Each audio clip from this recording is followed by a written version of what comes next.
Harihi Om Apadam Apahartaram Dataram Sarvasampadam Lokabhiramam Shriramam Bhuyo Bhuyo Namamyaham.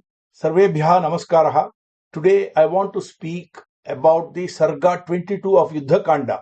This is a very, very interesting chapter because in this chapter we hear the description of the construction of the Sri Rama Setu.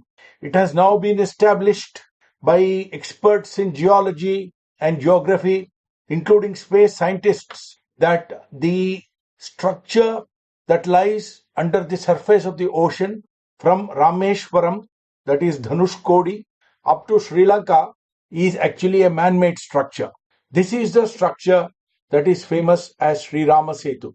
In the history of mankind, there has been no other instance of a bridge being built on the ocean like this, and that too 5,000 years ago.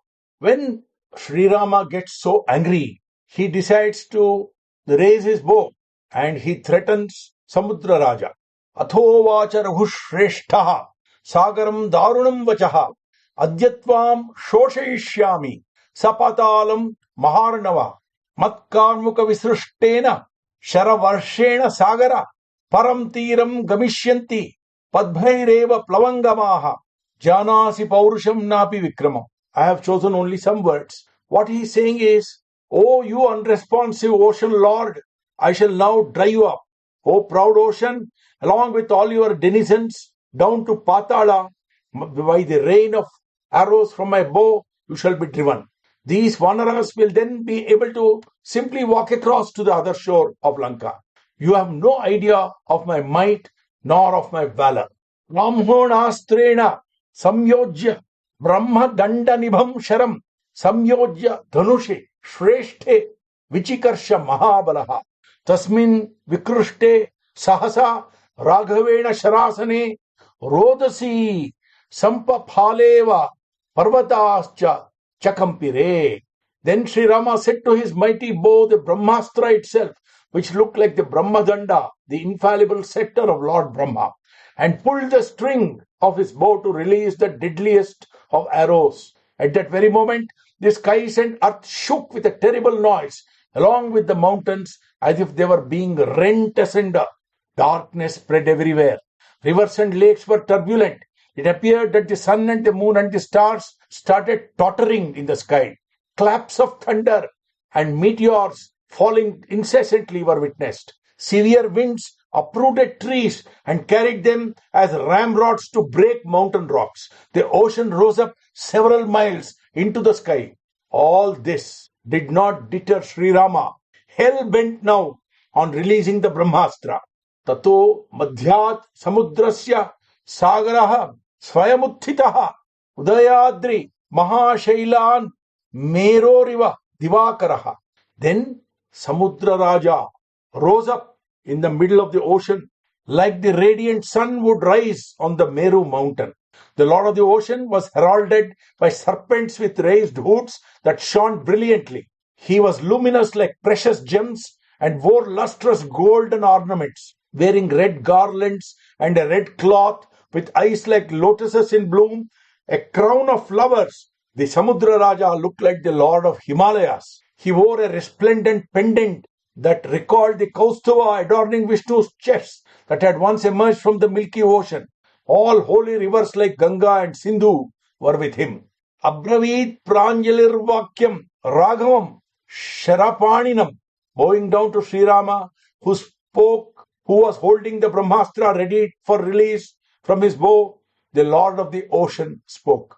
Prithvi Vayurakashamapo Jyotischa Raghava Swabhave Saumya Tishthanti Shashvatam Margamashritaha Tat Swabhavo Mamapyesha Yadagadho Aham Aplavaha Vikarastu Bhaved Gadha Etatte Pravadamyaham Na Kaman Na Cha Lobhat Va Na Bhayat Parthivatmaja Graha Nakra Kula Jalam Stambhayeyam Kathanchana.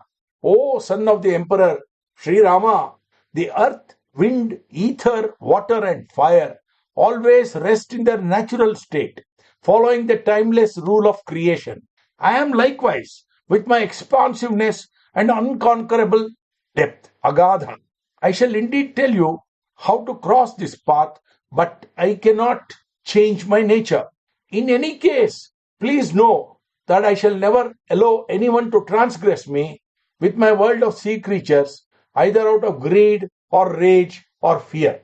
That means Sagara has its nature and it is not going to change its nature, but it's giving a solution. Vidhasya yena gantasi harinam tarane rama karishyami yathas thalam.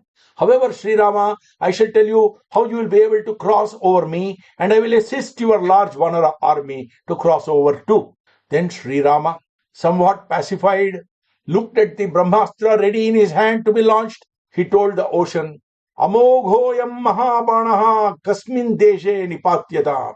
O Lord, this arrow in my hand now cannot remain without being shot. It cannot go futile. Please, therefore, point to me where I may direct it. The Lord of the Ocean responded, just as you are famous all over the world, there is a famed region to the north called Dhruvyakula. At present, that region is infested by evil people of terrible practices. They are given to all vices like theft and drinking. They are polluting me by constant touch. Please release your arrow to destroy that populace. Sri Rama complied at once. The targeted region was at once reduced to a total desert. Mother Earth screamed in pain. The water sprang from the depths of Rasatala. That spot where the arrow hit became a giant lake and looked like the ocean itself. The region, later called Marukantara, was then given a great blessing by Sri Rama, that she would become habitable in future for all animals, become disease-free, be resplendent with vegetation of all varieties, be a source of juicy, oily, and milky produce, and Sugandhir Vividhaushadhaihi, replete with fragrances and medicinal plants. That was how that region turned out to be in future. Then the Lord of the Oceans came to the germane point. Ayam Saumya Nalo Nama Tanayo Vishwakarmanaha Pitra Dattavarha Shriman Pritiman Vishwakarmanaha Yesha Setum Mahotsaha Karotu Mai Vanaraha Tamaham Dharayishyami Tata Hesha Pita Tatha.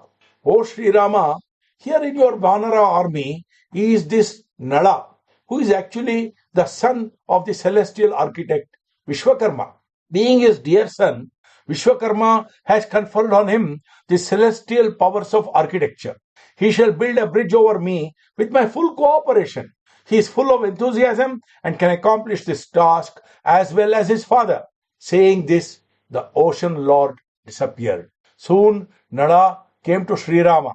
Yes, Lord Sri Rama, the ocean lord spoke the truth. I shall be able to build the bridge. Danda eva varo loke purushashyeti mematihi dhik kshamam akrutagneshu santvam danam athapiva.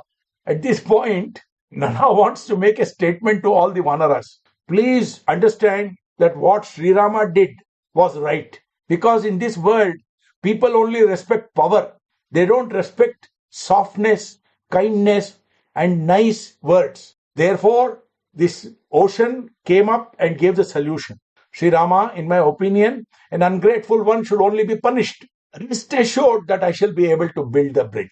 Long back, Lord Vishwakarma had blessed my mother that her son with his seed would be his equal and therefore as capable, but had forgotten my powers till the ocean lord now came and spoke. I also did not want to speak out of turn about myself thus far. I shall organize the Vanaras to commence building the bridge today itself. What follows is a grand description by sage Valmiki of the frenetic activity that ensued after Sri Rama ordered that the bridge shall be built.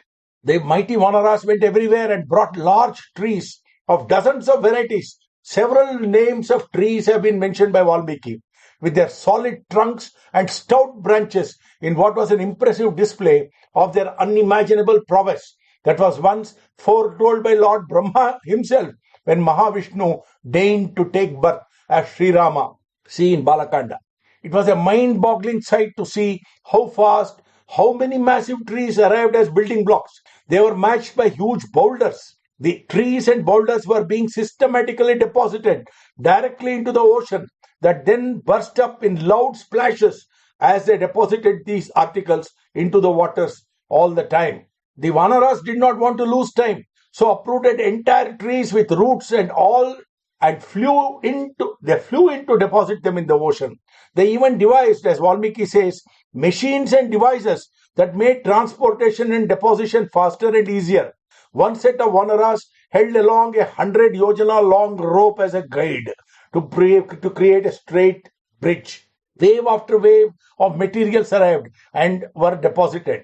There was much organization in the effort, with some Vanaras measuring the depths of various spots, others coordinating the movements, and so on. Some Vanaras brought grasses and leafy branches to be used as fillers. Many of those tree bits had flowers too, making the whole site very colorful. Thus did the Vanaras complete 14 yojanas of the bridge under Nala's guidance on the very first day. The next day, they built 20 yojanas, and then the next day 21, and then the next day 22. On the fifth day, the Vanaras reached Suvela mountain with 23 yojanas being added. Thus was completed a bridge that stretched exactly 100 yojanas in just 5 days. Can you believe this? Jai Sri Ram, Jai Sri Ram, and Jai Sri Nala. Valmiki cannot stop himself from comparing that glorious, beautiful, incredible 100 yojana bridge to the path of the Swati star. Gods and celestials had of course come to witness this miracle of endeavor. Never before and never again was such a thing going to be done. Thus was created a bridge 10 yojanas wide and 100 yojanas long in 5 days flat. Many sea creatures came to witness this curious phenomenon. In the very process of building, a large part of the Vanara forces already reached the Lanka's shore. Valmiki wants us to imagine how that bridge looked from the sky. Ashobhata Mahan Setuhu Simanta Iva Sagare.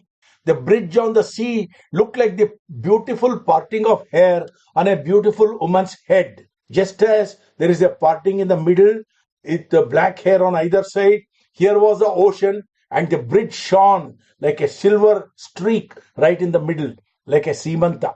As soon as the bridge was ready, holding his mace, the future King Vibhishana took his 4 lieutenants and went to the Lanka end to guard the bridge against being vandalized by the Rakshasas of Lanka. King Sugriva went to Sri Rama and reported, "Dear Lord, please mount on the shoulders of Hanuman. Let Lakshmana climb on Angada. Let them carry you ahead, and if need be, transport you aerially across to Lanka." They want to say that Sri Rama actually nodded in approval, but he did not go on Hanuman's shoulders, nor did Lakshmana travel on Angada's shoulders. Sri Rama decided to walk with the Vanaras on the bridge. He went ahead and everybody followed him. So soon they were able to cross the Ramasetu to the other side of Lanka. There was great enthusiasm and energy among the forces, with many Vanaras taking the aerial route. Some of them were flying in the sky also, many swimming rapidly, while many others marched in an orderly fashion like an army. There was a huge tumultuous noise all the time. Once the army had crossed over, Sugriva chose a suitably large piece of ground for all the Vanaras to encamp, making sure that the ocean tide would not bother them. Valmiki concludes by saying that this phenomenon of construction of the Ramasetu was watched by all Siddha Purushas, Rishis, and gods. And then they all came and bathed in the ocean, saying, "This ocean has been sanctified by Sri Rama and the Vanara army who have built this bridge." You will be wondering why there is no mention of Sri Rama worshipping Shiva in Rameshwaram. That has not been mentioned in this portion by Valmiki. But later on we will see, when they are returning from Lanka in the Pushpaka Vimana, Sri Rama points to Rameshwaram and tells Sita, "My dear Sita, this is where I worshipped Lord Shiva before we built the bridge and crossed the ocean." Sri Rama Jayam.